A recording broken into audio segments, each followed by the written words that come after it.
अत्यंत अटीतटीच्या झालेल्या निवडणुकीत खालापूर तालुक्यात भारतीय जनता पक्षाला प्रथमच अभूतपूर्व यश मिळवून देणारे भाजपचे वडगाव पंचायत समिती विभाग अध्यक्ष विनोद भोईर यांनी प्रदेशाध्यक्ष रवींद्र चव्हाण यांची भेट घेऊन त्यांचे आशीर्वाद घेतले। खालापूर तालुक्यात 8 पंचायत समिती गणांपैकी 5 जागांवर महायुतीचे उमेदवार विजयी झाले आहेत, तर जिल्हा परिषद गटातील 4 पैकी 2 जागा जिंकून महायुतीने खालापूर पंचायत समितीवर आपला झेंडा फडकवला आहे। वाशिवली हा भाग आजवर महाविकास आघाडीचा बालेकिल्ला म्हणून ओळखला जात होता। मात्र महायुतीमध्ये ही जागा भाजपला सुटल्यानंतर विनोद भोईर यांनी सर्व मित्रपक्षांच्या कार्यकर्त्यांना विश्वासात घेऊन ही निवडणूक प्रतिष्ठेची केली होती। त्यांच्या रणनीतीमुळे या गणात प्रथमच कमळ फुलले असून भाजपने विरोधकांच्या बालेकिल्ल्याला सुरुंग लावला आहे।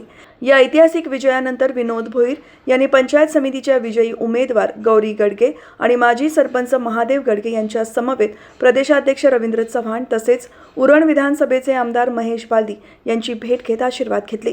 यावेळी प्रदेशाध्यक्ष रवींद्र चव्हाण यांनी विजयी उमेदवार गौरी गडगे आणि विनोद भोईर यांचे पुष्पगुच्छ देऊन विशेष अभिनंदन केले।